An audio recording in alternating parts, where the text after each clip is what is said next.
Channel स्नेहस kitchen मध्ये तुम्हा सर्वांचं खूप मनापासून स्वागत। जर तुम्ही या चॅनलला नवीन असाल तर सबस्क्राइब करायला विसरू नका। तर आज आपण बघणार आहोत आलू पराठा। तर चला व्हिडिओला सुरुवात करूया। आलू पराठा बनवण्यासाठी साहित्य बघून घेऊया। इथे 3 बटाटे उकडून किसून घेतलेले आहेत। इथे गरम मसाला, तिखट, मीठ आणि हळद। इथे हिरव्या मिरच्या, बडीशेप, कोथिंबीर, कढीपत्ता, आलं, लसणाच्या पाकळ्या आणि जिरं याची पेस्ट तयार करून घ्यायची आहे। ते पराठ्याचे पीठ मळण्यासाठी साहित्य बघूया। एवढे 2 वाटी गव्हाचं पीठ घेतलेलं आहे। बेसन घेतलंय थोडं कुरकुरीतपणा येण्यासाठी। तेल आणि चवीनुसार मीठ। पेस्ट तयार करून घेऊया।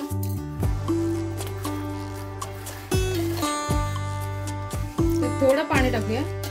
त्याला बटाट्यात पेस्ट टाकून घेतली। मसाले टाकून घेऊया। त्यात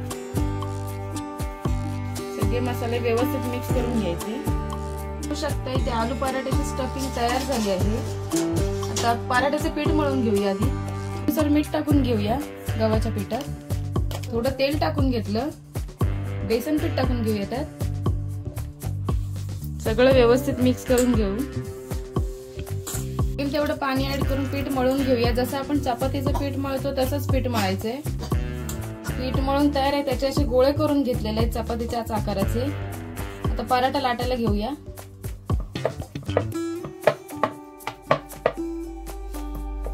स्टफिंग भरून घ्यायची त्यातच।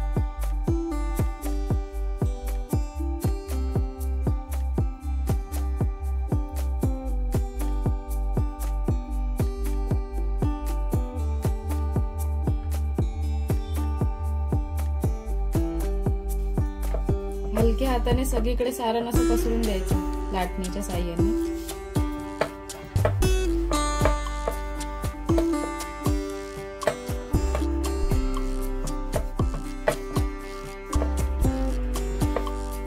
बघू शकता पराठा थोडा जाडसरच केलाय। दगड टाकून घेऊया।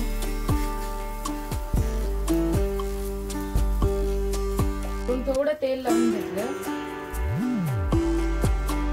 तर तुम्ही तूप वापरू शकता। त्यात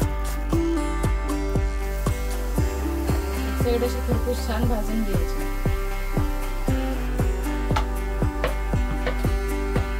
तयार आहे। एका प्लेट मध्ये काढून घेऊया।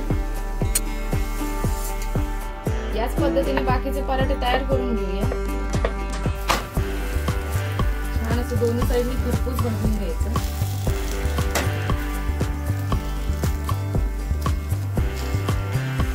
बघू शकता खुसखुशीत खमंग असे आलू पराठे तयार झालेले आहेत। हे तुम्ही नक्की ट्राय करून बघा। हे केचप सोबत किंवा दही सोबतही तुम्ही खाऊ शकता। नक्की आवडेल तुम्हाला। हे प्लीज ट्राय करून बघा एकदा।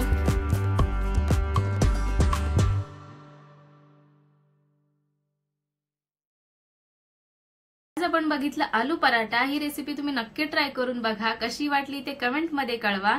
हा व्हिडिओ आवडला असेल तर लाईक, शेअर, सबस्क्राइब करायला विसरू नका। भेटूया पुढच्याच व्हिडिओ मध्ये। तोपर्यंत स्वस्त रहा, मस्त रहा। धन्यवाद।